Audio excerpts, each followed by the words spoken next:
परिस्थिती जर पाहिली तर अत्यंत बिकट आहे। या परिस्थितीत कोणताही मोठा अपघात होण्याची शक्यता नाकारता येत नाही। पोलीस प्रशासन या ठिकाणी आहे। पावसाची कोणती तमा न बाळगता या ठिकाणी पोलीस प्रशासन उभा आहे। या ठिकाणी असं भाजी मार्केटवाल्या लोकांना बाजूला करण्याचा प्रयत्न केला जातो, परंतु काही मात्र या ठिकाणी लोक आहेत की हे ऐकायला तयार नाहीत।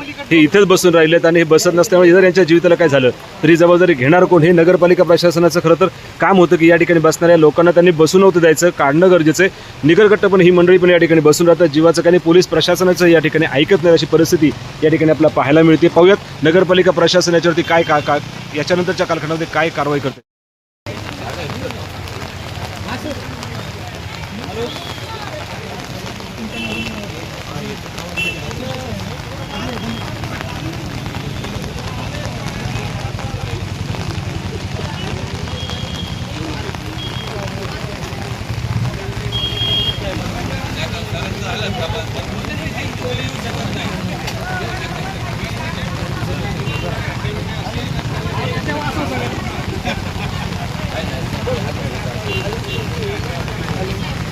या ठिकाणी आता ही परिस्थिती जर आपण पाहिली, हा बुरुज जो आहे तो ढासळल्यासारखा व्हायला लागलेला आहे आणि इथे एकंदरीत जर पाहिलं तर प्रशासनाचे कुणी विशेष म्हणजे जबाबदार मुख्याधिकारी काय पाहिजे होते। प्रशासनाचे 1-2 अधिकारी दिसतात की जे कोणता निर्णय घेऊ शकत नाहीत। या ठिकाणी रोकडे साहेब दिसत आहेत, वनवे साहेब दिसत आहेत, बाकी इतर कोणी अधिकारी दिसत नाही आहेत।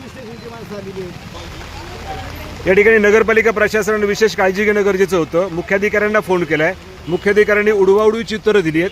अचानकपणे त्यांचा फोन त्यांना आमचा आवाज येत नव्हता असं त्यांनी दाखवलं आणि आमचा फोन कट केला, दुसऱ्यांदा फोन उचललेला नाहीये। आपण जुन्नर शहरातील एक जबाबदार नागरिक म्हणून काय सांगायला या ठिकाणी काय व्हायला हवंय? त्या ठिकाणी भाजी बाजार मार्केट आहे, मुरुंज या ठिकाणी कोसळण्याची दाट शक्यता आहे, निम्मा कोसळलेला आहे। या ठिकाणी जीवितहानी होऊ नये म्हणून सर्वांची जबाबदारी आहे। प्रशासनातले अधिकारी सुद्धा त्यांनी या ठिकाणी येऊन सगळी व्यवस्था लावणं गरजेचं आहे।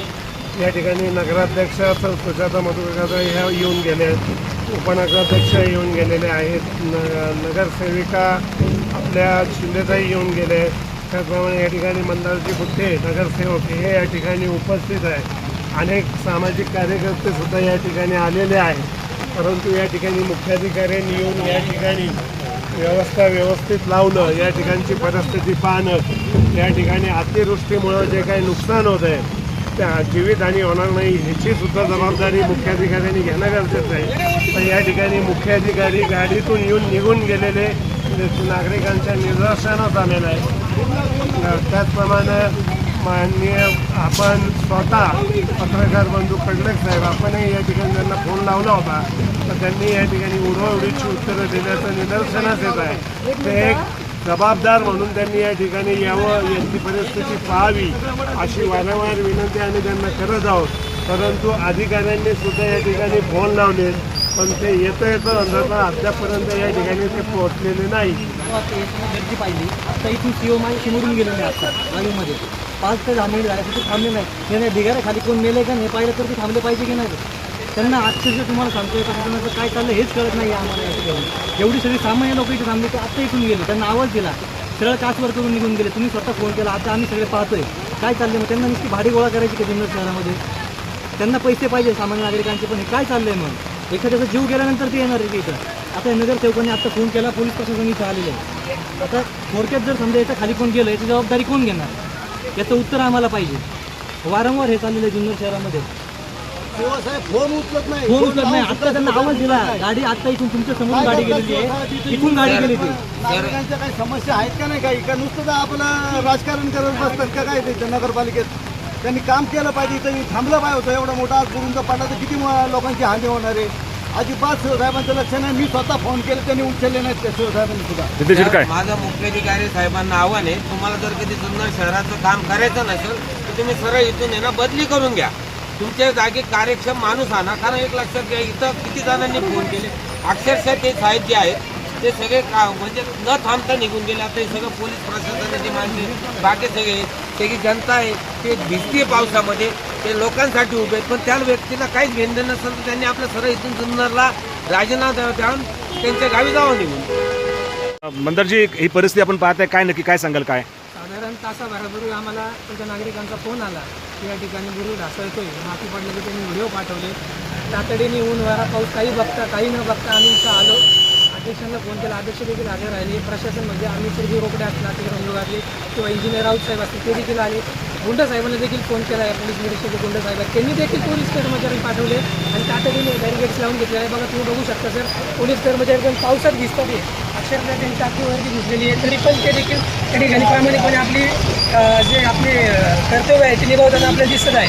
परंतु दुःखद म्हणजे एकदम निषेध करतो जुन्नरच्या मुख्याधिकाऱ्यांचा. एवढं असून सुद्धा मुख्याधिकारी बिंदासाठी समोर गाडीतनं बसून जात आहे, हे अतिशय जुन्नर शहरासाठी दुर्दैव आहे. कृपया मुख्याधिकाऱ्यांनी जुन्नर शहराचा चार्ज सोडून त्यांनी त्यांची बदली इतर ठिकाणी करून घ्यावी ही मी समस्त नागरिकांच्या जुन्नरकरांच्या वतीने विनंती करतो.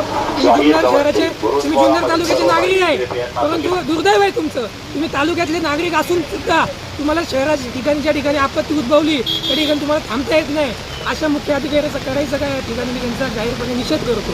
म्हणजे आपण नगरसेवक असून सुद्धा आपले ऐकलं जात नाहीये. सेवक असून सुद्धा मी निषेध करतो. मुख्याधिकारी आले गेले काम थांबणार नाही. आम्ही स्वतः आहे म्हणजे लोकप्रतिनिधीचं ऐकलं जातं की नाही? 100% ऐकलं जात नाही. कुठेतरी ते परस्पर त्यांचा मनमानी कारभार चालू आहे, परंतु या ठिकाणी त्यांनी येणं गरजेचं होतं. परंतु हा ठीक आहे, जुन्नरमध्ये ते जर नसते तर गोष्ट वेगळी आहे, पण जुन्नरमध्ये असून तुम्ही इथून समोरून जाताय आणि तुम्हाला तुम्ही थांबत नाही तुम्ही, ही कोणती गोष्ट तुमची? ही अतिशय दुर्दैवी बाब आहे. त्यामुळे मुख्याधिकाऱ्यांनी तातडीने बदली करून घ्यावी. तुम्हाला जुन्नरमध्ये थांबायचा कोणत्याही प्रकारचा अधिकार नाही.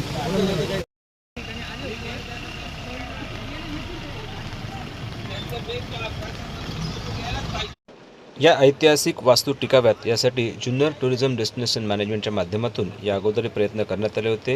याचा विकास आराखडा देखील तयार करून देण्यात आला होता, मात्र प्रशासनाने याच्याकडे दुर्लक्ष केलं. ब्युरो रिपोर्ट, वार्ता विश्व.